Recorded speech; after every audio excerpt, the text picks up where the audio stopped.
إذا أنت بتسمعني ولكن عندنا والله يا شان ربي يا الإيمان بلادنا يا ربي غدا يقول لك يا فلان يا يقول لك يا فلان يا يونس يا عمار يا فلان راك شاهدني أنا حسبك أنا شاهدك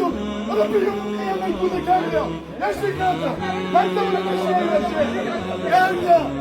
شكون اسمع الله أكبر شوف نقول لك حاجة أنا والله ما نقصر شوف والله ما نقصر والله ما نفد الكعب ولكن طول 5 سنوات اسمعني أحمد طول 5 سنوات راح تكون بإذن الله بإذن الله إذا كنا حيين يكون افتتاح الجلسة كما كان الرئيس بالتوفيق له بسم الله والصلاة والسلام على رسول الله. أنا درت غلطة في حياتي أما أني نحلف على المصحف ونكون صحابي ما درتهاش هذا تكون 5 سنين على كمالك الحمد لله حسبنا الله ونعم الوكيل. ونزيد لك احمد انا والله اسمع انا للبارح كاين اتصل بيا وقال لي عندك نيابه رئيس وقال لي عندك طوموبيل وقال لي عندك دراهم راني نقول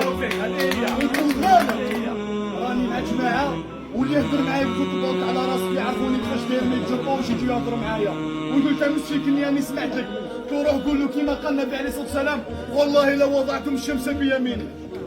ولا القمر بيسر والله ما نبدلهم. عمي عمر البارح يهضروا معاه قال لهم يا جماعه واش راكم تهضروا انا كسبت رجال وناس بكري واش يقول لك عد رجالك وسقي الماء انتم ماشي دراهم ماشي مناصب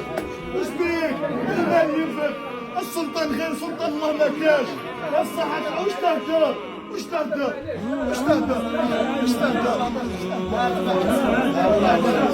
اسمعني تقولوا لي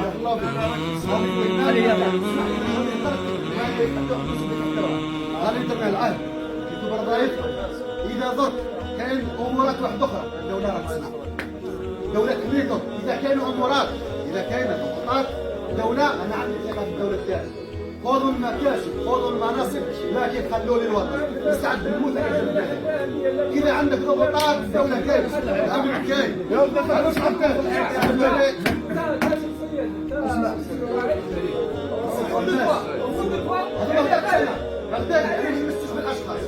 أنا نهضروا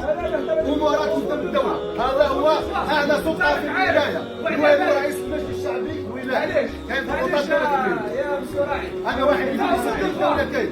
السلام عليكم. عند الله اسمع عند الله تلتقي الخمسة وضع القمر.